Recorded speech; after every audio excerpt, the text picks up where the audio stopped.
This video contains descriptions of violence and murder. Viewer discretion is advised.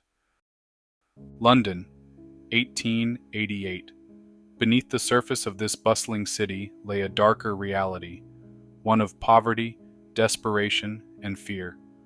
A killer was lurking in the shadows, and his name would become one of history's greatest mysteries, Jack the Ripper. The terror began in the early hours of August 31st, 1888. The body of Mary Ann Nichols was discovered on Bucks Row, now known as Durward Street. Her throat had been slashed twice, and her abdomen had been viciously mutilated. The only remaining structure from that time, an old schoolhouse, stood as a silent witness to history. Her murder sent a wave of panic through the East End, but it was only the beginning. Just over a week later, on September 8th, the killer struck again. Annie Chapman's body was found in the backyard of 29 Hanbury Street. Her throat had been cut, and her body had been further mutilated, with organs removed. The scene was horrific, yet the police had no leads. The brutality of the crime suggested not just rage, but a calculated precision, leading some to speculate that the murderer had medical knowledge. In an era where forensic science was still in its infancy, investigators struggled to find any meaningful evidence. The newspapers latched onto the killings, sensationalizing every detail and fueling the public's growing hysteria. Then came the night of September 30th, a night so gruesome it became known as the double event. The first victim, Elizabeth Stride, was found in Dutfield's yard off Berner Street, now Henricus Street. Unlike the others, Stride had only a single slash across her throat, leading investigators to believe that the Ripper had been interrupted. Less than an hour later, a second body was discovered in Mitre Square. Catherine Eddowes had been savagely butchered, her face and body mutilated, her kidney removed. Nearby, on Goulston Street, police found a blood-stained piece of her apron with a cryptic message scrawled in chalk above it. "The Jews are the men that will not be blamed for nothing." Was it a clue left by the killer, or a cruel taunt to investigators? The city was gripped with fear. The police, under immense pressure, received hundreds of letters claiming to be from the Ripper, but one stood out, the infamous "From Hell" letter, sent to George Lusk of the Whitechapel Vigilance Committee. Inside the envelope was a portion of a human kidney, allegedly taken from Eddowes herself. The letter read, "From hell, Mr. Lusk. I send you half the kidney I took from one woman and preserved it for you. The other piece I fried and ate. It was very nice. I may send you the bloody knife that took it out if you only wait a while longer. Catch me when you can, Mr. Lusk." The grotesque nature of the letter sent waves of horror throughout London. Was this truly from the killer, or another hoax from one of the many Ripper enthusiasts who emerged during the panic? The police, already fumbling through a mounting list of suspects, were no closer to catching the perpetrator. The lack of forensic techniques made it nearly impossible to distinguish real clues from planted evidence or mere coincidence. With each murder, the East End of London descended further into paranoia and despair. Despite an increased police presence and public hysteria, the Ripper remained elusive. Then, on November 9th, the killer struck for the final time.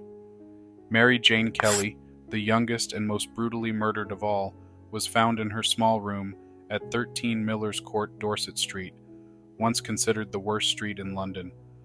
Unlike the others, she was killed indoors, giving the Ripper the freedom to act without fear of discovery. Her body was mutilated beyond recognition, the walls soaked in blood.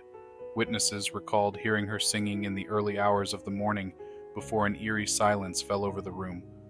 The following day, when her landlord arrived to collect overdue rent, he peered through the broken window and recoiled in horror at what he saw. With the murder of Mary Jane Kelly, the killings suddenly stopped. Why? Had the Ripper died, been imprisoned for an unrelated crime, or simply moved on to another hunting ground? Despite numerous suspects, ranging from Montague John Druitt, a troubled barrister, to Aaron Kosminski, a Polish barber later linked to the crimes through disputed DNA analysis, the true identity of Jack the Ripper was never uncovered. Theories swirled, from conspiracy-laden accusations against Queen Victoria's physician, Sir William Gull, to outlandish claims that Lewis Carroll, author of Alice in Wonderland, was responsible. As the investigation dragged on, frustration mounted. The police were criticized for their inability to catch the killer.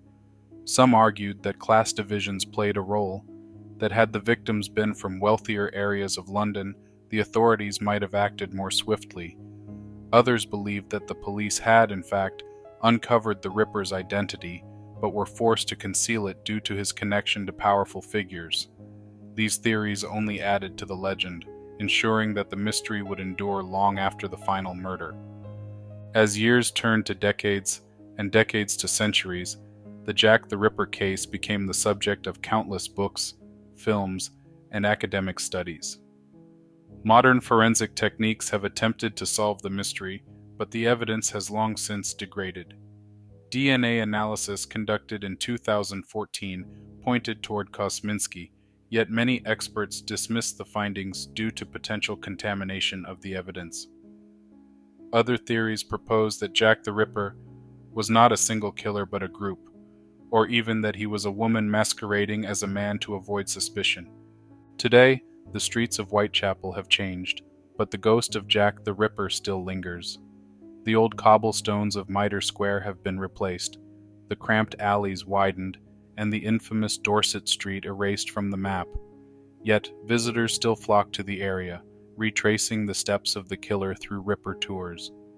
They stop at the Ten Bells pub, a place where the victims once drank, and stand before the towering Christ Church, Spitalfields, its clock face perhaps the last thing the victims saw as they moved through the darkened streets.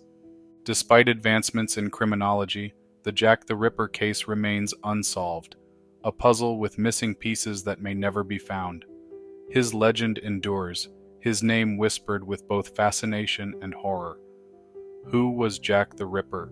A brilliant yet deranged surgeon? A failed medical student? A member of the aristocracy protecting his secret life? Or simply a phantom who vanished into the night, leaving behind only fear and speculation? Over a century later, Jack the Ripper's name still evokes a shudder, his crimes a grim reminder of the darkness lurking beneath the glow of gas-lit London. And as the city marches forward, one question remains unanswered. Who was Jack the Ripper? To bring our journey to a close, we pay our respects to the final resting places of Mary Ann Nichols,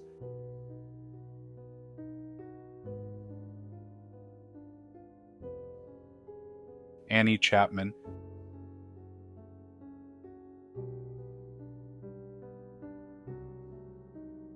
Elizabeth Stride,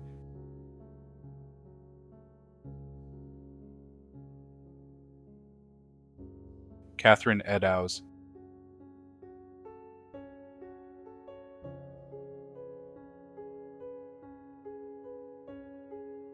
and Mary Jane Kelly.